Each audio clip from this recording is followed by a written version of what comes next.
Hello, everyone, and welcome back to Creating in Fortnite. I am your host today, Tina.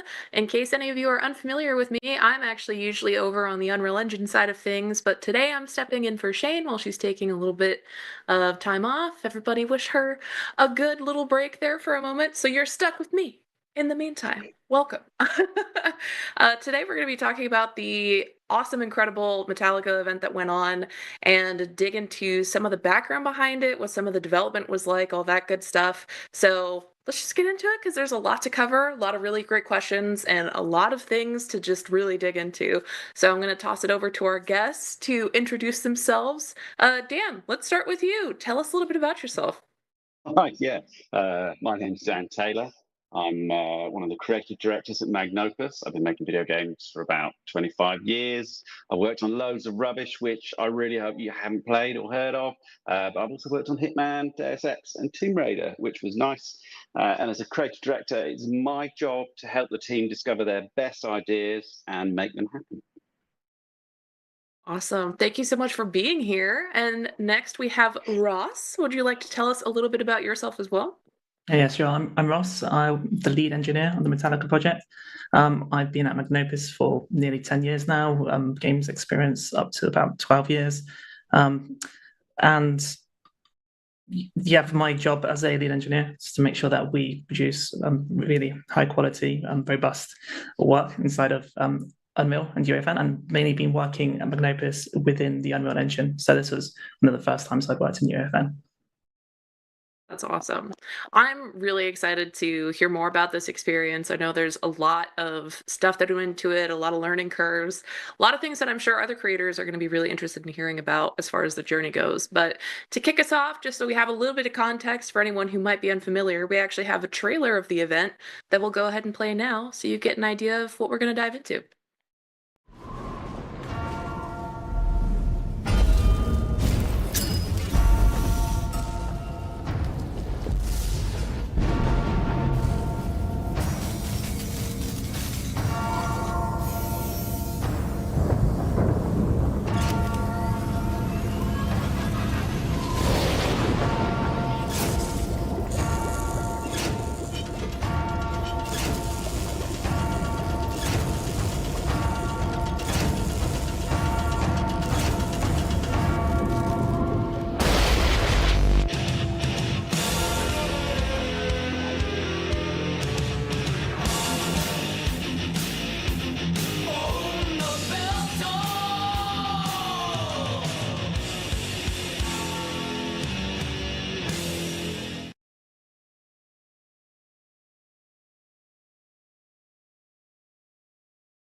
Awesome. So many cool things that happened along with this event that I want to know more about. I am desperate to know more about. So, Dan, I'm gonna kind of toss it over to you. I would love to know just kind of your general synopsis of just the event overall. Yeah, well, so the event is essentially 10 minutes of foot to the floor heavy metal mayhem set to five Metallica tracks. We've got four interactive sequences that cover driving, obby, Guitar Hero style, rhythm gameplay, and a boss fight interwoven with two concert zones where folks can just rock out and enjoy Metallica's epic performance at their own leisure. So, yeah, that's kind of the experience in a nutshell. Yeah, no big deal. Just casual. Mm. It's intense. It's intense. Yeah, yeah, and awesome and incredibly well made. Which, speaking of which, I just kind of want to toss it all the way back to the start of this whole journey here. What were the early stages of creating this experience like for you all?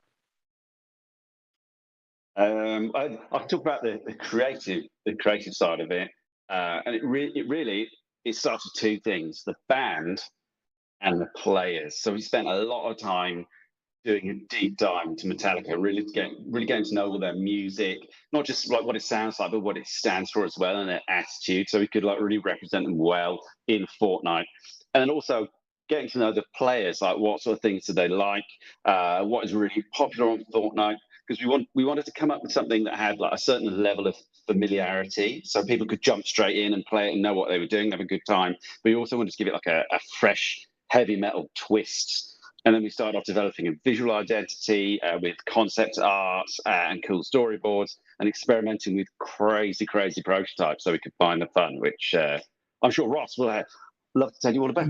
Sure. Yeah, I think from the Fortnite perspective, like I said, it was many of us, it was our first kind of foray into using UEFN. So the early stages of the project was very much discovery, learning what we can actually pull off in UEFN. And then obviously Fortnite has a rich history of content experiences, and so there's a lot of weight and pressure to develop something that is along the lines of those. So we were looking at those and saying, well, how close can we get to that with UEFN, something that we haven't built in before? So we're looking at what's possible. So looking at all the devices and how we can use those creatively, melding those with the creative direction from Dan and the team to deliver on that heavy metal aesthetic.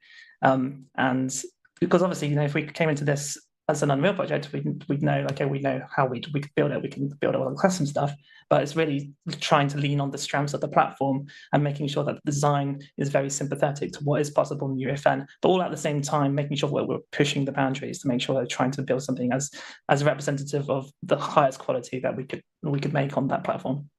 That is a very difficult tightrope to walk as well. Yeah, I imagine. Because I know for your team overall, a lot of you have worked in Unreal Engine before, but I'm curious, had the team worked in UEFN before this, or was this kind of the first foray into that software? For me, it was the first time I'd ever used UEFN, which was kind of cool. But I know a good chunk of the team had done a project called Nightwave before, which was kind of like a music-powered capture the flag type arena shooter, which is super cool. To check it out. Yeah, so there was kind of a mix. Some people had, some people hadn't. Yeah, I think with people's experience coming from Unreal, going into UEFN, it was really kind of refreshing to see quite how similar the two development platforms are. So opening up the UEFN editor and feeling like we're at home. This is Unreal Editor with some extra bells and whistles for Fortnite. There's a bit of abstraction to, I guess, make it a little more approachable. But we were able to leverage our kind of rich experience building content in Unreal Engine and to almost deploy that on day one to create content in UEFN. Yeah. That's awesome. I feel like even though it's similar, it can't be easy to just open, what is arguably the first time UEFN and dive in for a project that was as big as this. So kudos to you and your team for really just diving headfirst into it. Overall, what would you say was it like working in the editor? I know you said it for you, Ross, it felt a little bit like home because it had some stuff that was similar to Unreal Engine, of course. But overall, how would you describe what it was like just working in UEFN? So I think it was definitely felt as though that. I mean, first thing I want to say is I'm very thankful that Sequencer was there, almost like a fully featured version of Sequencer. We essentially had the entire experience off of Sequencer. Without it, this project wouldn't be possible. And the material tools as well. We had the full, almost the full suite of material editor, being able to create custom materials. So a lot of the like rich visuals and effects work inside of that. We were able to deliver using that content. Niagara as well, that particle system that we were able to use. It was surprising just how much of the engine was just kind of open for us to just start working on. So it became as though that we'd approach things with the expectation after a while that, okay, we can do it in Unreal, so likelihood is we can do it in Fortnite. And that's, for the most part, that was the truth, really. We had to find out some things that we learned that isn't supported in UEFN, and we had to find creative workarounds. But for the most part, it felt as very much like if we could build it in Unreal, we could build it in UEFN. Yeah, that's awesome. I actually kind of want to spin off of that a little bit just because I'm curious. Did you find any particular pros or cons with working with UEFN, especially with previous Unreal Engine experience? So I think the biggest thing for me working in UEFN is the almost like out of the box interop with deploying to all the different platforms. So we could make a change on our desktop computer, we could push. I guess we could call it push a build or push an island code, and then within minutes we could be testing on Nintendo Switch. We could be testing on Android. We could be testing on our PS4, PS5. And I've never worked in a on a game or anything where we'd have that level of freedom. And we just wanted to make it abundantly clear, we were using the live version of UEFN that everyone has access to. So we were getting the updates at the same time everyone else is getting updates. We also change a course of development sometimes throughout development when a new feature would come in. So rocket racing was announced The car. development, and we were like, oh great, we want this in our experience. Oh my god, the car! It's like, oh my god, this is so much better. It completely changed Luxatana, because until we had rocket racing, we were using one of the other vehicles in UEFN. Well, we had to redesign the track completely because the rocket racing car is twice as fast as the next fastest car in Fortnite, which means you need twice as much track. So yeah, it would have been so much better. It was super fun. That's awesome. Were there any other things the thing that I love about UEFN is the fact it is such a powerful tool for rapid prototyping, because you've got access to all of the Fortnite tools. You don't have as much control over it as you would do working directly in a game editor like Unreal. But the fact that you can just drop things in, hook it together, write a little bit of verse code, and kind of get a rough feel for what your game might be very, very quickly is super powerful. But on top of that, which I think is incredible, is the fact that you can get some of your teammates, jump into Fortnite, play test it together, drop back into UEFN, move some stuff around, tweak and test things, go straight back into the game and see how your changes have improved the gameplay experience. So it is, in terms of like rapidly iterating to find your fun as quickly as possible, it's a very powerful tool. And it got to the point where we were using the multiplayer feature of UEFN and Fortnite so much, we started having meetings in Fortnite where we'd meet up and we'd review the builds all together in Fortnite, and then we'd talk about them. And you could see like Peely chatting with like the big fish dudes, all about stuff. It was, yeah, it was weird, but fun.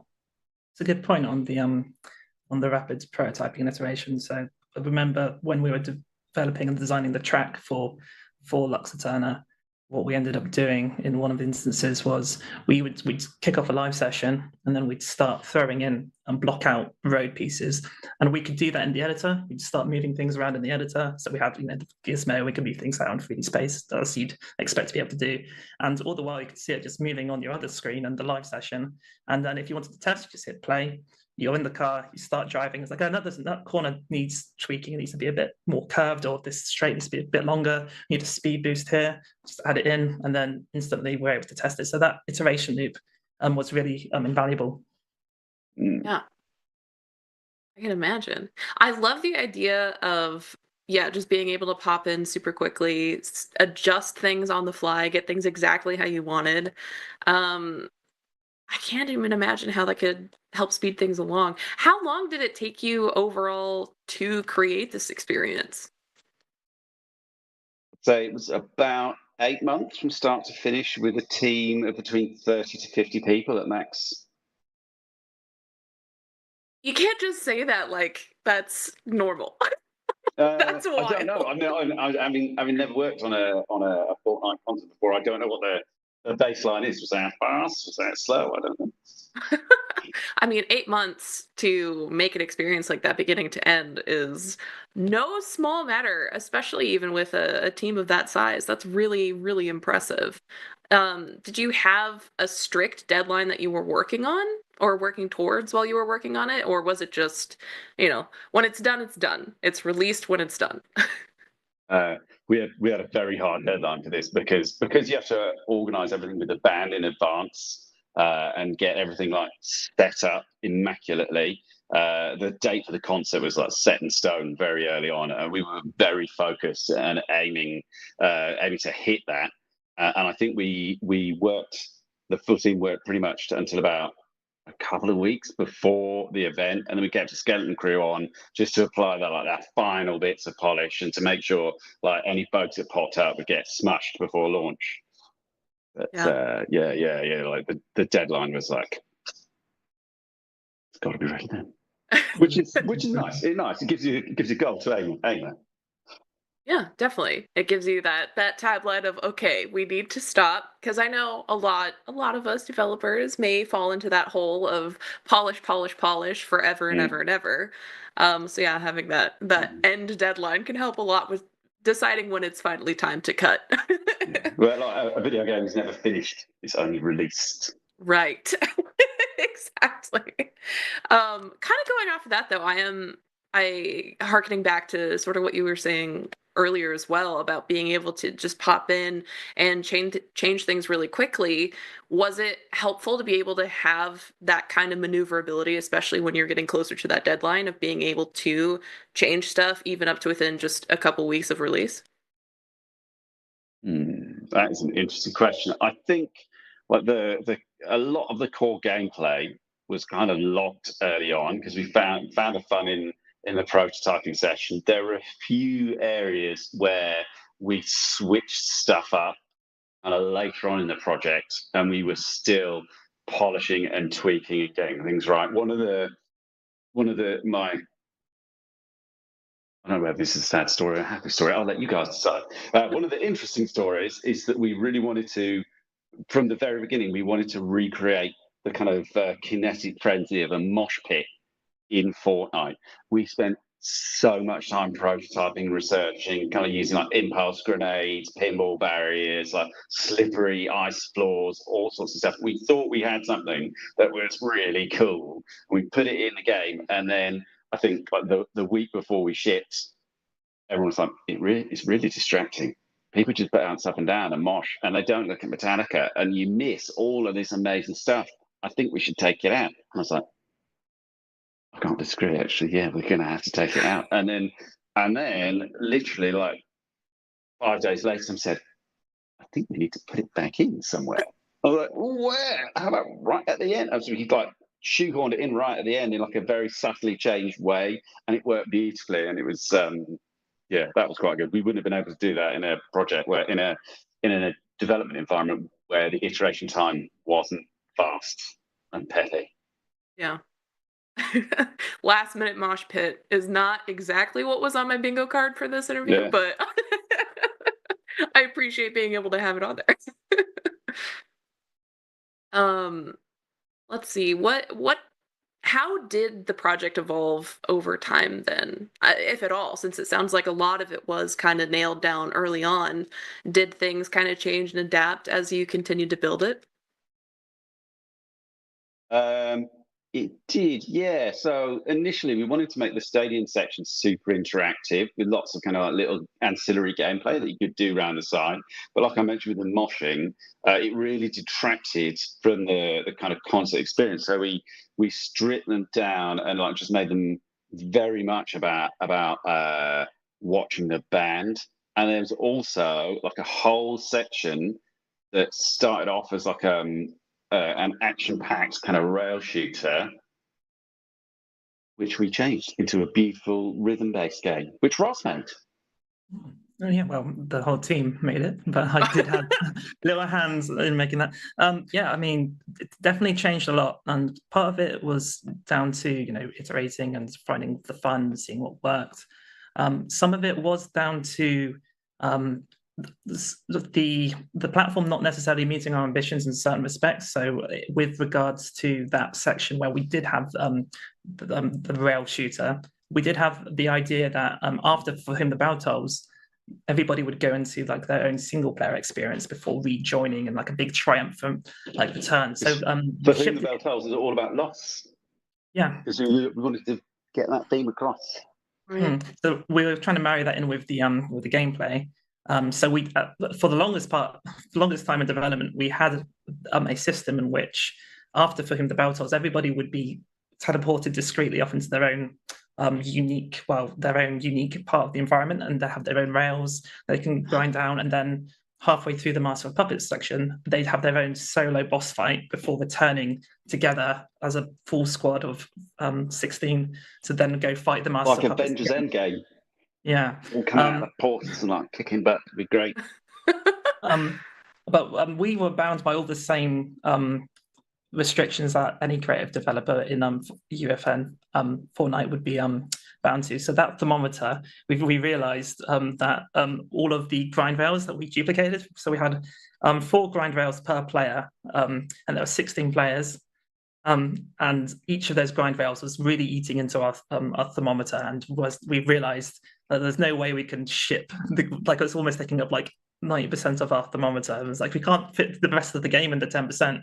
So we had to restructure and be like, okay, let's think about this, and we restructured it to be that rhythm based all multiplayer kind of jumping between those grind rails before going into the restructured Master of Puppets boss fight with all the platforms and the lasers and all that good stuff. Yeah.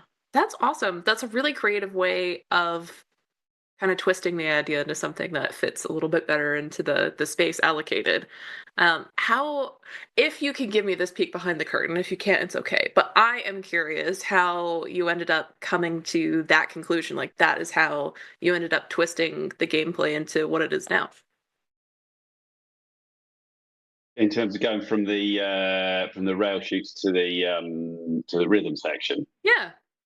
Well, on my side, we spent a lot of work on the rail shooter, and we were all playing. It was like it doesn't feel exciting. The jumping is kind of clunky. The little flying creatures that we made weren't quite right, and we took a long, hard look at it and thought, in order to get this to a level where it's absolutely incredible and like sings as hard as the rest of the experience, we're not gonna be able to do it. We have to come up with a plan B. I think one of my friends, who's also a game director, he said that a video game is always a collection of plan Bs, which I thought was a fantastic way of describing game development. So yeah, we had to like plan B it. And Ross came up with this crazy cool rhythm game. So we used that because it was fun. That's awesome. I love seeing that kind of adaptability. Because it's hard, but it is also just part of the process, right? Finding what can work, what can ultimately fit in the experience. I know this is kind of a similar question, but I'm curious if it expands out from there anywhere. But did everything beyond, like we just talked about with having to swap from the real shooter to the rhythm game, did everything everywhere else go according to plan, or did you need to pivot on other aspects of the project while you were making it? I think everything else went according to plan, didn't it, Ross? Yeah, for the most part. If we look back at like the concept art and where the experience sits today, we're very close to what our original ambitions were for the project. I mean, this section here with the Master of Puppets, this was originally on rails as well. So it's part of the rail shooter where you'd kind of sweep around the Master of Puppets, and I think there was even a concept in which the Master of Puppets would shoot lightning. You'd grind the lightning or ride the lightning and start shooting at the Master of Puppets. But I think it's more to do with what felt right in the time. We also have to remember that we only had like between 30 and 60 seconds of songs for each track. And in that time, we have to teach the player what the game mechanics are. They have to kind of intuit. They have to understand it from the get-go, because we don't have time to like teach a player like there's a tutorial section like this is how to play the Master of Puppets last fight. So this is why the design language here is very almost it's literally in your face. Throws the hand out. You see the nice iconic red eye that you know you need to go ahead and shoot. Do the weak spot for massive damage. Yeah, exactly. And there's some creative solutions we had to employ for like the in the Master Puppets boss fight section. They have those little hit health bars, and those are actually particle effects that we are actually scaling through Verse, which then interfaces with Niagara system to change the slider. Just because UMG there's no analogy for a widget component or anything in UEFN that we found at the time. So we leveraged Niagara systems a lot to build a lot of gameplay driven content, which is something that we wouldn't necessarily have done in Unreal Engine. Yeah. That is really interesting, actually. And I didn't even consider that, the fact that there's not really, you can't just have a tutorial that someone can play through first. Yeah. I'm curious, how long did it take you to find that sweet spot of feeling like a player can get in and know what they have to do without you having to give them something like a tutorial to go through? I think I think we were quite lucky. Well, I say quite lucky actually. I was going to say, I think we're quite lucky that we nailed it first time. But actually, going back to what I said earlier, it was a very conscious decision to develop things that were familiar and instantly accessible, so we didn't have to do onboarding. Like when you're making a video game, onboarding is one of those things that everybody overlooks, and then you go to test your game, and nobody knows what the hell is going on. It's like you didn't put any onboarding in, which is why like it's always like one of the first things that I develop as a game developer, because you can't test anything with no onboarding. And so it was really, really important that everything was instantly accessible.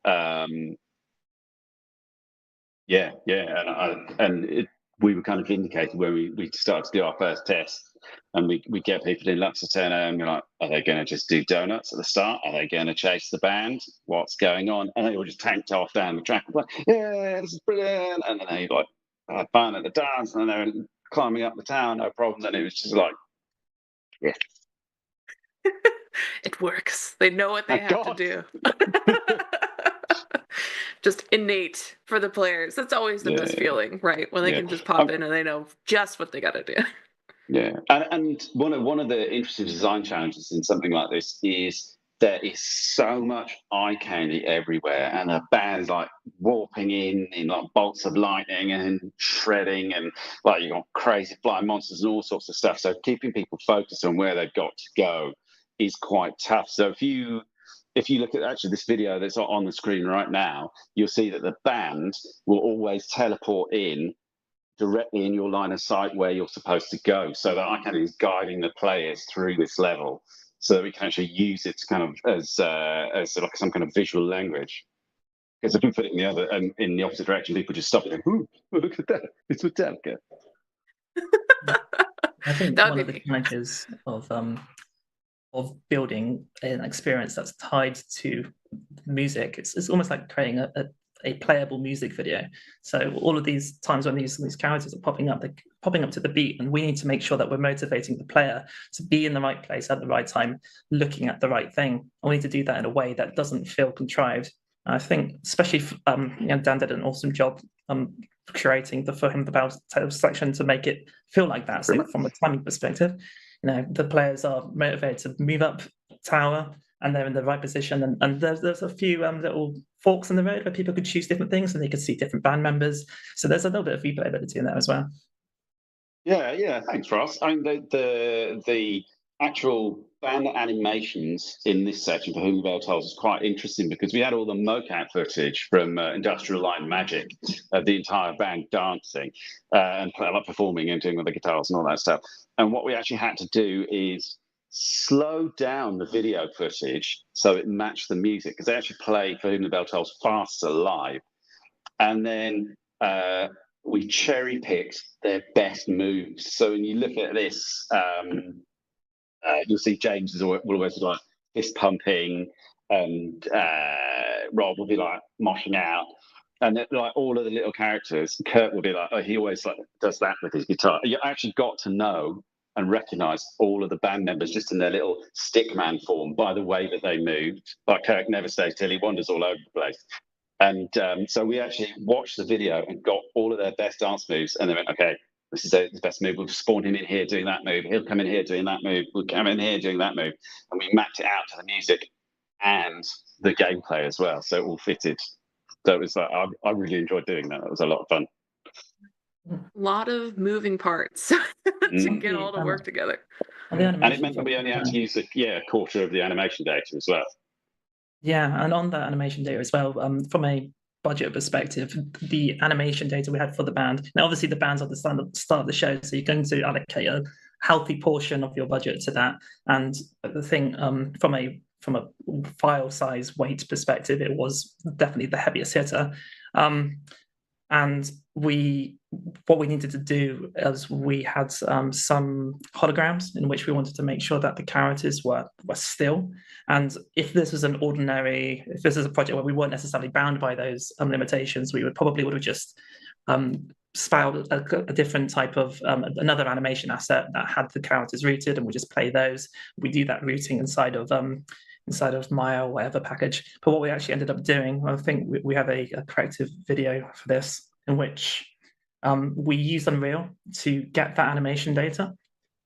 And then in sequence that we used the take recorder to record a counter transform so that we could route that character in place. So as Kirk was walking across the stage, he'd be walking across the stage inside of Fortnite, but then we would actually apply a corrective transform on a second instance of that character device, which would then mean that he would be walking on the spot in the hologram, but walking on the stage in the non-hologram version, but that was using the same animation data. So we kept everything nice and tidy and within budget.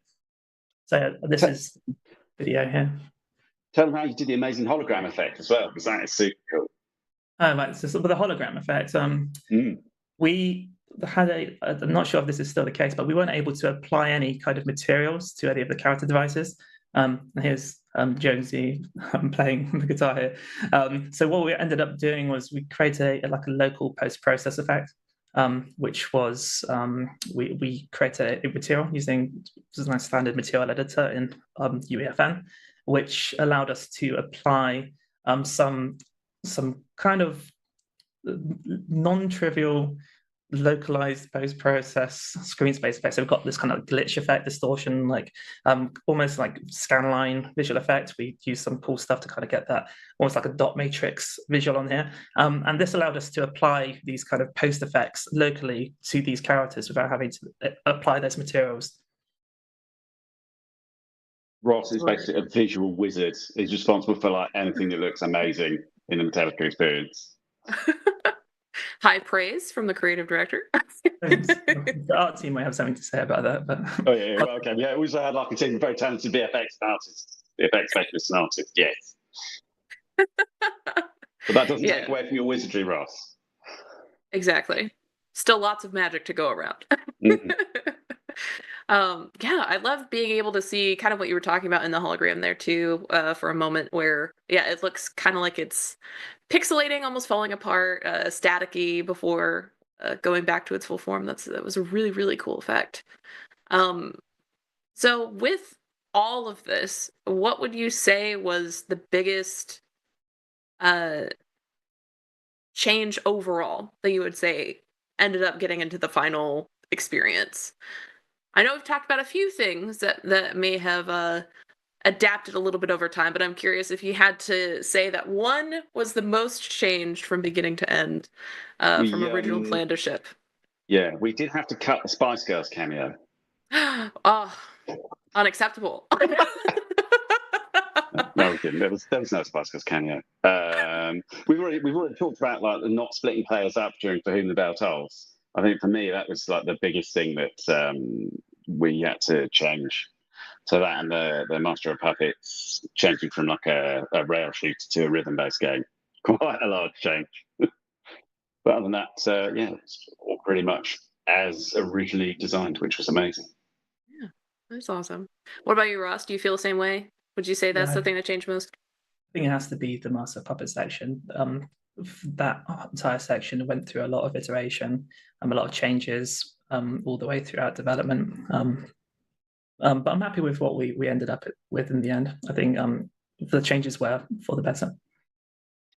The boss fight has got a lot of very technical, kind of scripted intelligence to it as well. So he'll track the platform that the most players are on, and he'll destroy that, because we really wanted to encourage players to jump from platform to platform. And there's a whole lot of it. Ross, you'll probably be able to explain that. I mean, so there's verse code working in tandem with the sequencer to make that all happen. Yeah, the boss fight was a really interesting challenge.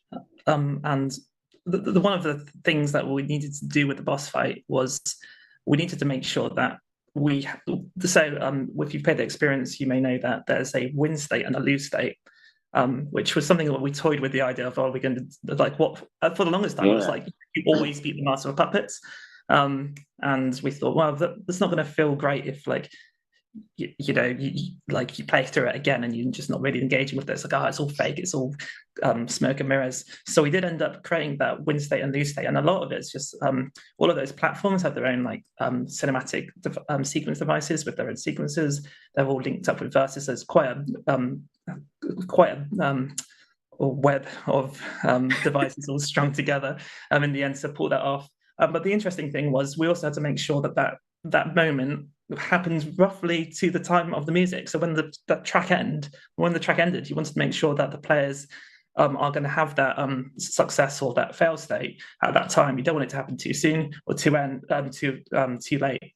And I hope you don't mind me showing this, Dan, but up until this final attack that we're looking at now, all of the hit point, all of the hit damage you do is kind of irrelevant because we recalibrate all of the hit points at the final point to make sure that as you're defeating the Master Puppets in this final section, or not defeating the Master Puppets in this final section, all you have to do is destroy all of the eyes, and the hit points on the health bar will go down proportionally to whatever the health bar you have left. So we'd be playing play testing, and because some of the development team knew this, there'd be a lot of us just kind of sitting there waiting for the Master Puppets to do his thing. And then when you told me this, I was like guns blazing trying to get rid of it. Yeah, we didn't tell you. That'd be too much like good fun. But yeah, that was a really a fun and challenging thing to pull off, and I'm really happy with what we ended up with. That is awesome. Think of it this way, Dan. They just wanted you to feel like you were the main hero of the story. That's what it was. I can live with that. Can you recall one of the biggest hurdles of the project overall and how you managed to work through it? Because I imagine there's got to be some things that were a little difficult, at least like either through learning curve or just figuring out how to get to the result that you wanted. I'm curious what if you had to like in a list put one as the biggest hurdle, what would you call that to be? Probably memory, because you've got like a very strict cap on how big your island code can be, how big the project can be, and how much memory you can have at any one time. And Ross kind of mentioned this before. There's like so much data with just the animation. You have to be very clever about how you use like breaking up the band, like turning them into silhouettes in Master of Puppets, and all of that good stuff. And one of the things that I think Ross actually set up, which was pretty good, was using data layers for each of the experiences and each section of the experience, so we could stream it in as and when we needed it. And in order to do that, we had to. I'm going to pass it up to Ross. It's getting very technical. We had to hism the environment. I don't even know what hism means, so I'm going to pass that to Ross, who will be able to tell you all about it. Yeah. So the little trick that we ended up using was all of the static mesh actors in the scene. We batched them into a HISM, or a hierarchical instance static mesh component, which meant that they could all be batched inside a single drop core. So that was more to do with runtime performance. So that was obviously something that we needed to bear in mind, especially on like the lower end platforms, and that was a challenge. But with regards to the keeping everything within, I think it was something like 400 megabytes or something, and a lot of that being the animation data, we had a very small overhead to play with, so we had to be really clever with how we use textures, materials, geometry, anything that had any kind of like weight to it. We had to be really clever with reuse, and yeah, that was probably one of the things that we battled a lot with. One of the surprising things though was we came to the engineering team came to the project with no experience in Verse, so we thought, okay, we're going to build a project in UEFN. We need to learn a new language. Let's do this. But Verse was really quick to pick up, and it's really well integrated into UEFN, as you might expect. So that became a worry of the past very quickly. Became very comfortable with writing Verse scripts and backing the experience off of it. Yeah, that's awesome to hear.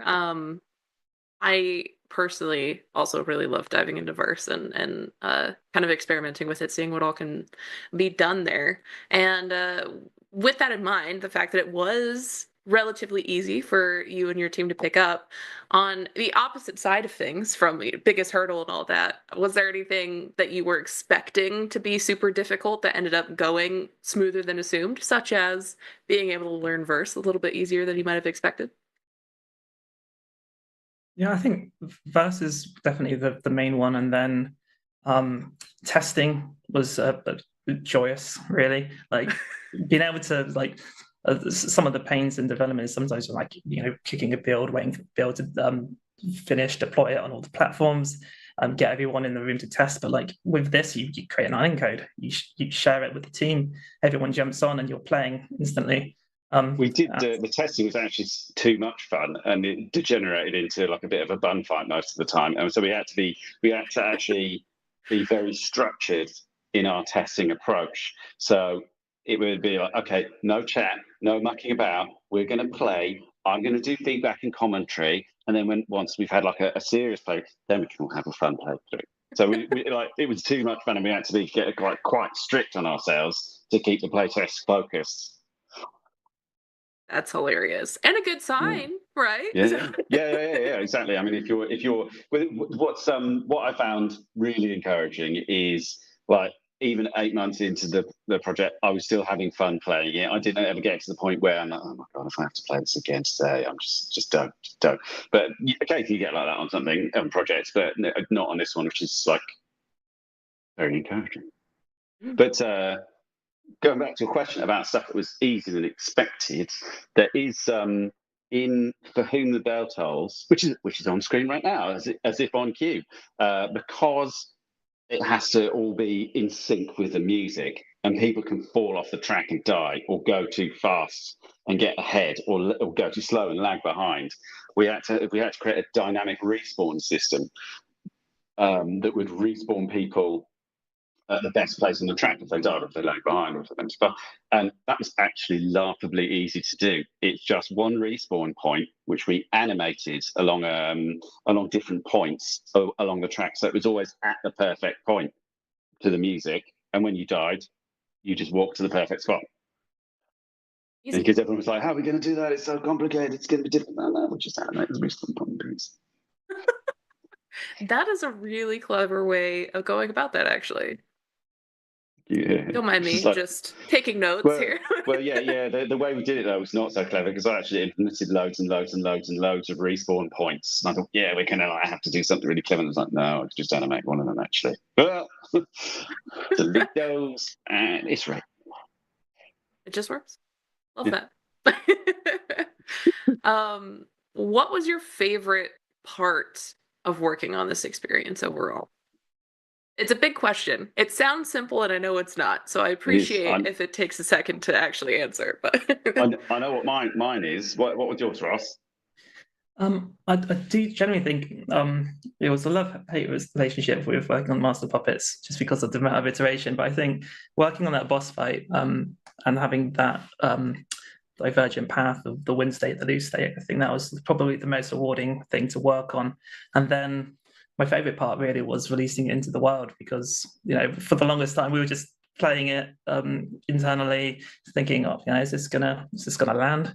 And then having it have it launch and see the Metallica fans, the Fortnite fans play it, it was super rewarding.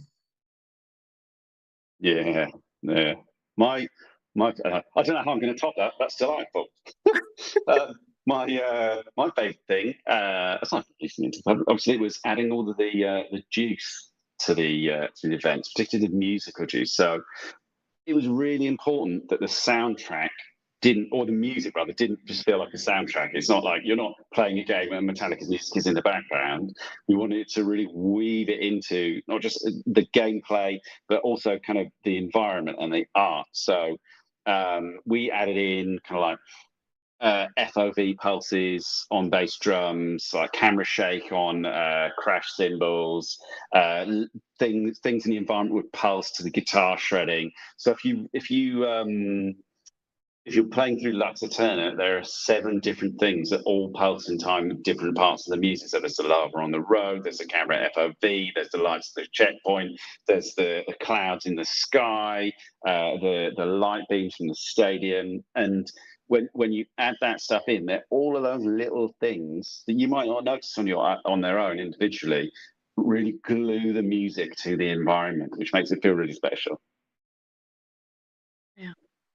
I love both of those answers actually. So, And also releasing it, obviously. of course, it being out there and people playing it and enjoying it, of Mhm, course. there was one guy who streamed it, and in For Whom the Bell Tolls, Rob and Kirk do something I'm assuming is known as the crab, which is like a special like guitar off where they get like low and like they crawl around and shoving each other's faces. And we put that in on the cogs, and we weren't going to do that originally because we wanted to have like only one band member at a time. But when we watched the video, I was like, "This is so cool! We have to put that in." And this little guy, the streamer who was streaming it, I think he must have been a massive Metallica fan because it was like all of his Christmases come at once. Like, oh my god, they put the crab in, and that was really quite a moment. What a moment. Yeah, for Yeah. sure. Yeah, I mean, I can't imagine, yeah, what that would be like being able to watch somebody play your experience that you poured your heart and soul into and having a reaction like that, being like, "Oh my god, this is exactly what I wanted out of this." That's awesome. But I think as creators of entertainment and video games or whatever, like our job is to uh, evoke an emotional reaction in the people playing our games. I mean, like if people are ambivalent to what you're doing, you're clearly not doing it right. Or if they hate it, that's better. If they love it, that's even better. Um, and to be able to watch people play through it and see them enjoy things, and also comment on things. Oh, I don't like this. That could be better. It was still like a magical thing.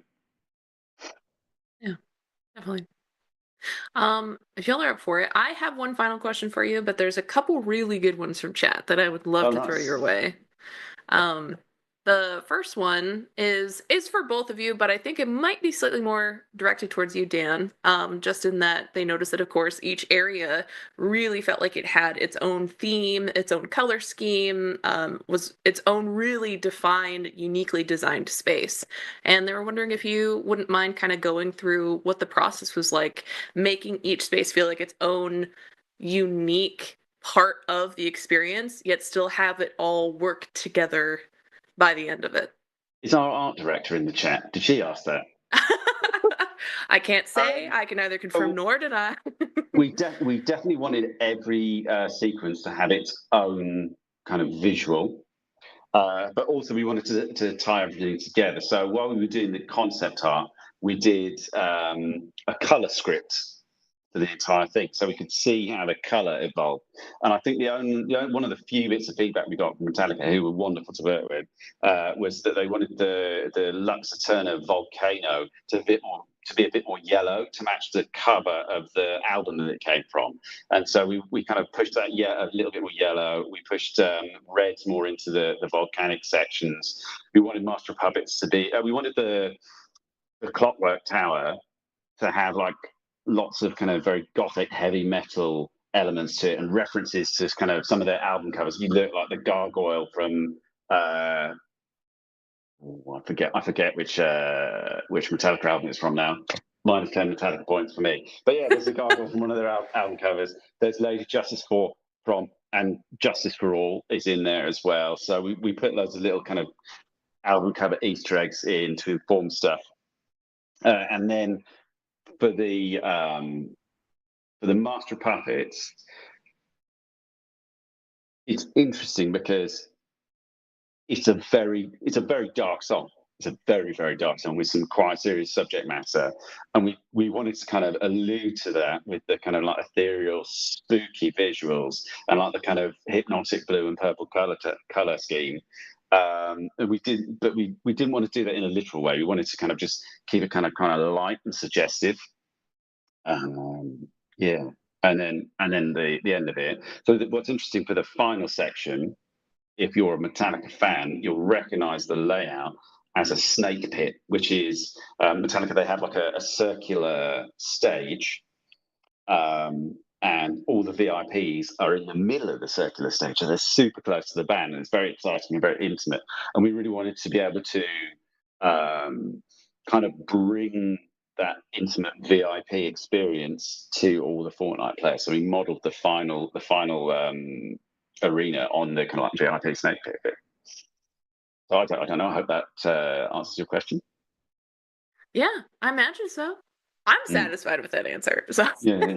Ross, you had a hand in a lot of the look dev. Anything I missed? Yeah, I mean, the only thing I'd add, I guess, from the technical side is each of the different tracks we associated with their own data layers. So we'd have a data layer for Lux Turner, a data layer for Bartels, etc. We also separated those into some subsequent data layers. So for whom the Bartels, I think, was split into a data layer per section of that track, and that just meant we can isolate each of those all of the content in each of those tracks, so that we could iterate on them and make sure we only load the content in for that at one point. So it meant we had different lighting devices and different scenes, and we didn't have to worry about overstepping. But in terms of the layout spatially, every part of, if you were to look at the map top down, I think it's like there's the Morricone intro section, and then the next door to Morricone, I think it's a little higher up in the sky, and there's Luxaturn, and then it goes into Fundamental. So it's all mapped out in bold partition spatially, but they're all kind of siloed off in their own little data layers. really interesting. I love the idea of kind of getting that sneak peek from just the snapshot from straight above of all of them, seeing them all kind of lined up next to each other like that. Another question from chat here that I wanted to toss y'all's way is there's actually someone who's curious about going over from Unreal Engine into UEFN, and they were wondering, out of the devices specifically, if there was one that surprised you, either because it was incredibly useful, it was very robust, or just if there was one that kind of surprised you with its usability. Sequencer every time. Yeah, so it's a cinematic sequence device. So you can get away with and do a lot with sequencer. A lot of the stuff that you might ordinarily script with Blueprint or C++ or whatever it may be in Unreal, you can almost do through sequencer. So like the boss fights, the prime example, we have a whole like we essentially built a state machine out of cinematic sequence devices and verse devices. But the other one that I kind of want to shout out is the trigger device. It sounds really simple, but halfway through development, UEFN released gameplay events on Sequencer, so you could fire gameplay events through Sequencer, and that was our kind of key portal to being able to interface with Verse through Sequencer. So we'd have gameplay events that would fire on these trigger devices that would then speak to Verse, which would then basically do all of the cool stuff that we needed to do. And actually, one other thing I would add to that was the HUD device.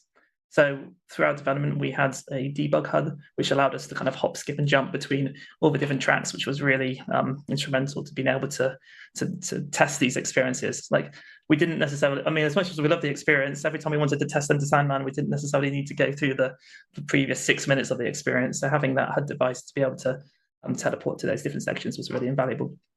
We're quite lucky to have, like, as new features came online, we would very quickly like integrate them into the experience and leverage them. And like the Unreal team are always adding more features to UEFN.